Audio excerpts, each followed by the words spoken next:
Hi hello ನಮಸ್ತೆ, ನಾನು ರಾಜು ಅಷ್ಟೇ. ನೀವು ನೋಡ್ತಾ ಇದ್ದೀರಾ centre point Kannada YouTube channel. ನೀವೇನಾದರೂ ಮನೆ ಕಟ್ಕೊಳ್ಬೇಕು ಅಥವಾ ಮನೆ ಕಟ್ಟಿಸ್ಬೇಕು ಅಂತ ಪ್ಲಾನ್ ಇದ್ರೆ ಈ 3 ದಾಖಲಾತಿಗಳನ್ನ ನೀವು ಇಟ್ಕೊಳ್ಳೇಬೇಕಾಗತ್ತೆ.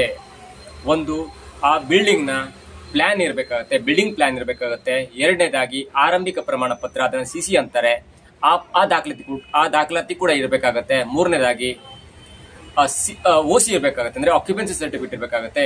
ಈ 3 ದಾಖಲಾತಿಗಳನ್ನ ಇಟ್ಕೊಂಡು ನೀವು ಮನೆ ಕಟ್ಟಿದ್ರೆ ನಿಮ್ಮ ಮನೆ ತುಂಬಾ ಸೇಫ್ ಆಗಿರುತ್ತೆ. ಜೊತೆಗೆ ನೀವು ಈ ದಾಖಲಾತಿಗಳನ್ನ ಇಟ್ಕೊಂಡ್ರೆ ಮಾತ್ರ ನಿಮಗೆ ಮನೆಗೆ ಕರೆಂಟ್ ಸಿಗತ್ತೆ, ಮನೆಗೆ ನಿಮ್ಗೆ ನೀರು ಸರಬರಾಜು ಸಿಗತ್ತೆ, ಅಂದ್ರೆ ನೀರಿನ ವ್ಯವಸ್ಥೆ ಕೂಡ ಸಿಗತ್ತೆ. ಈ 3 ದಾಖಲಾತಿಗಳನ್ನ ಇಟ್ಕೊಂಡಿಲ್ಲ ಅಂದ್ರೆ ನಿಮ್ಗೆ ಬೆಸ್ಕಾಮ್ ಆಗಿರ್ಬೋದು, ಹೆಸ್ಕಾಮ್ ಆಗಿರ್ಬೋದು, ಅಂದ್ರೆ ನಿಮ್ಗೆ ವಿದ್ಯುತ್ ಮಂಡಳಿ ನಿಮ್ಗೆ ಕರೆಂಟ್ ಅನ್ನ ಸಪ್ಲೈ ಮಾಡೋದಿಲ್ಲ.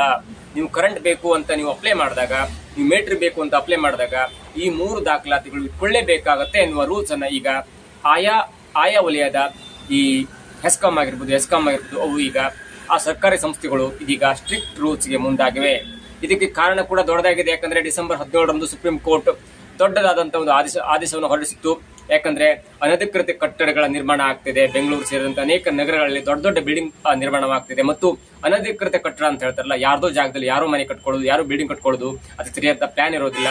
ಆನಂತರ ಯಾರೋ ಮತ್ತೊಬ್ರು ಜಾಗಕ್ಕೆ ಅತಿಕ್ರಮಣ ಅಂತ ದೂರು ಕೊಟ್ಟಾಗ ಆ ಜಾಗವನ್ನ ಕೋರ್ಟ್ ನಲ್ಲಿ ತೀರ್ಪಾದಾಗ ಕೂಡ ಯಾಕೆ ನೀವು ಅವರಿಗೆ ಕರೆಂಟ್ ಕೊಟ್ರಿ, ನಿಮ್ಗೆ ಗೊತ್ತಿರ್ಲಿಲ್ವಾ, ನೀವು ದಾಖಲಾತಿಗಳನ್ನ ಪರಿಶೀಲನೆ ಮಾಡಿರ್ಲಿಲ್ವಾ, ಎಲ್ಲವೂ ಕೂಡ ಈ ಖಾಸಗಿ ಸರ್ಕಾರಿ ಸಂಸ್ಥೆಗಳ ಮುಂದೆ ಆಪಾದನೆ ಬರುತ್ತೆ. ಜೊತೆಗಾಗಿ ಮುಂದೆ ಯಾವ್ದಾದ್ರು ಒಂದು ಅನಧಿಕೃತ ಕಟ್ಟಡ ಅಂತ ಘೋಷಣೆ ಆದಾಗ್ಲೂ ಕೂಡ, ಕೋರ್ಟ್ ಇಂದ ತೀರ್ಪು ಮುಂದಾಗ್ಲೂ ಕೂಡ ಆಗ ಡೆಮಾಲಿಷನ್ಗೆ ಕಷ್ಟ ಆಗತ್ತೆ. ಯಾಕಂದ್ರೆ ಇಷ್ಟು ದಿನ ತನಕ ತಾವು ಅಲ್ಲಿ ವಾಸವಾಗಿದ್ವಿ ಮತ್ತು ಟೈಮ್ ಕೊಡಬೇಕು ಎನ್ನುವ ಈ ಜನರ ವಾದ ಅಥವಾ ಕಟ್ಟಡ ಮಾಲೀಕರ ವಾದ ಕೂಡ ಆಗುತ್ತೆ. ಹಾಗಾಗಿ ಈ ಅನಧಿಕೃತಗಳ ಕಟ್ಟಡಗಳ ನಿರ್ಮಾಣ ಇದೆಯಲ್ಲ, ಆ ನಿರ್ಮಾಣದ ತೆರವಿಗೂ ಕೂಡ ತುಂಬಾ ಕಷ್ಟ ಆಗುತ್ತೆ ಅನ್ನೋ ದೃಷ್ಟಿಯಲ್ಲಿ ಸುಪ್ರೀಂ ಕೋರ್ಟ್ ಅಂದ್ರೆ ಕಟ್ಟಡ ನಿರ್ಮಾಣ ಹಂತದಲ್ಲಿ ಒಂದು ತಡೆಯನ್ನ ಒಡಬೇಕು. ಕಟ್ಟಡ ಯಾವೆಲ್ಲ ಕಟ್ಟಡ ಆಗತ್ತಲ್ಲ ಅವಕ್ಕೆಲ್ಲ ಒಂದು ಸರ್ಟಿಫಿಕೇಟ್ ಬೇಕು ಅನ್ನೋ ದೃಷ್ಟಿಯಲ್ಲಿ ದೊಡ್ಡದಾದಂತಹ ಒಂದು ನಿರ್ಣಯವನ್ನು ಕೈಗೊಂಡು ಮತ್ತು ಆದೇಶವನ್ನು ಹೊರಡಿಸಿತು. ಡಿಸೆಂಬರ್ 17ಕ್ಕೆ ಆದೇಶವನ್ನು ಹೊರಡಿಸಿತ್ತು. ನೀವು ಏನಾದ್ರೂ ಕಟ್ಟಡ ಮಾಡಬೇಕು, ದೊಡ್ಡದಾಗಿ ಕಟ್ಟಡ ಕಟ್ಟಬೇಕು ಅಥವಾ ಮನೆ ಕಟ್ಟಬೇಕು ಅಂದ್ರೆ ಈ 3 ದಾಖಲಾತಿಗಳನ್ನ ಇಟ್ಕೊಳ್ಳೇಬೇಕು. ಒಂದು, ಆ ದಾಖಲಾತಿಯ ಆ ಬಿಲ್ಡಿಂಗ್ ಪ್ಲಾನ್ ಬೇಕಾಗುತ್ತೆ. ನೀವು 1 ಫ್ಲೋರ್ ಮಾಡ್ತಾ ಇದ್ರೆ, 2ನೇ ಫ್ಲೋರ್ ಮಾಡ್ತಾ ಇದ್ರೆ, ಅಥವಾ 3 ಫ್ಲೋರ್ ಇದೆ, 4 ಫ್ಲೋರ್ ಇದೆ, ಎಷ್ಟು ಫ್ಲೋರ್ ಇದೆ ಆ ಫ್ಲೋರಿನ ಒಂದು ಪ್ಲಾನ್, ಬಿಲ್ಡಿಂಗ್ ಪ್ಲಾನ್ ಕೊಡಬೇಕಾಗತ್ತೆ.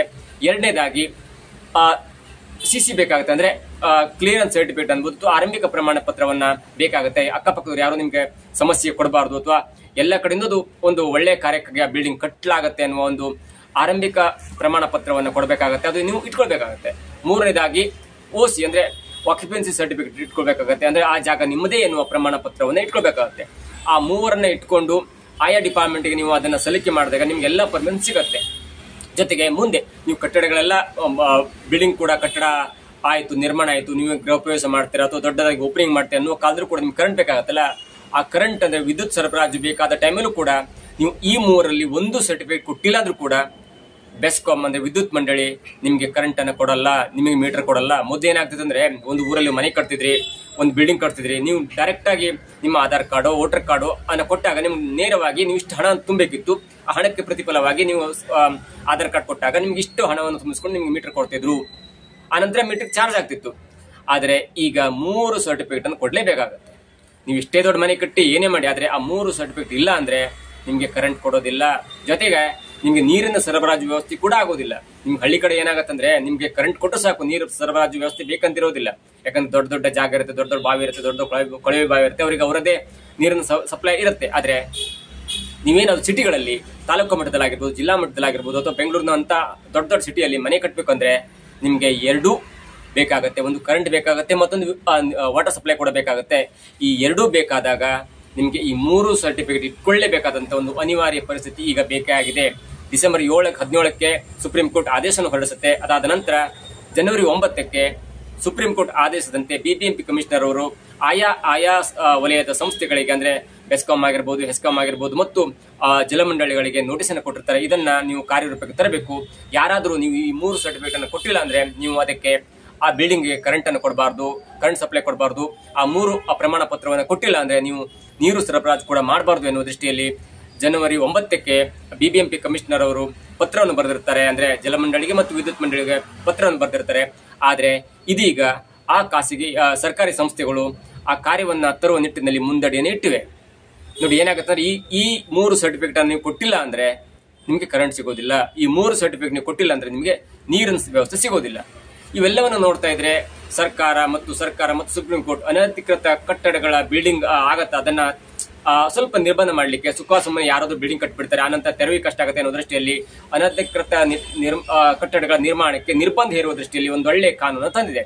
ಆದ್ರೆ ಒಂದು ಅನುಕೂಲತೆ ಮತ್ತು ಅನಾನುಕೂಲತೆಯನ್ನು ನೋಡೋದಾದ್ರೆ, ಅನುಕೂಲ ಏನಂದ್ರೆ ಯಾರಾದ್ರೂ ಬಂದು ಇದು ನಮ್ಮ ಜಾಗ ಅಂತ ಹೇಳುವ ಬದಲು ಸ್ಟಾರ್ಟಿಂಗ್ ನಲ್ಲಿ ಬಿಲ್ಡಿಂಗ್ ಕಟ್ಟುವ ಮೊದಲು ಈ 3 ಸರ್ಟಿಫಿಕೇಟ್ ಅನ್ನ ಮಾಡ್ಕೊಂಡಿದ್ರೆ ಯಾರೋ ಒಬ್ರು ಬಂದು ಇದು ನಮ್ಮ ಕಟ್ಟಡ ನಮ್ಮ ಜಾಗ ಅಂತ ಹೇಳಲಿಕ್ಕೆ ಆಗಲ್ಲ. ಹಾಗಾಗಿ ಆ ಕಟ್ಟಡ ಕಾರ್ಮಿಕರಿಗೆ, ಕಟ್ಟಡ ಮಾಡಂತ ಮಾಲೀಕರಿಗೆ ಒಂದೊಳ್ಳೆ ಸೇಫ್ ಆಗಿರಬಹುದು. ಎರಡನೇದಾಗಿ ಏನೋ ಒಂದು ಸಮಸ್ಯೆ ಆಯ್ತು ಅಂದ್ರೂ ಕೂಡ, ಅಥವಾ ಏನೋ ಒಂದು ಕರೆಂಟ್ ಸಪ್ಲೈ ಆಗಿಲ್ಲ, ಏನೋ ಆಯ್ತು ಅಂದ್ರೂ ಕೂಡ ಅವೆಲ್ಲವೂ ಕೂಡ ದಾಖಲಾತಿ ಇರುತ್ತೆ.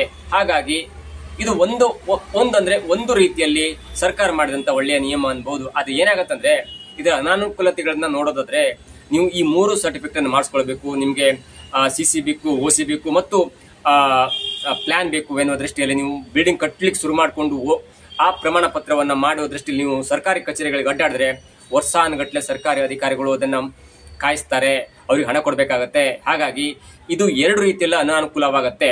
ಒಂದು, ಇದರಿಂದ ಕಟ್ಟಡ ಮಾಲೀಕರಿಗೆ ಅನುಕೂಲ ಆದ್ರೂ ಕೂಡ, ಆದ್ರೆ ಇದು ತುಂಬಾ ಟೈಮ್ ತಗೊಳುತ್ತೆ.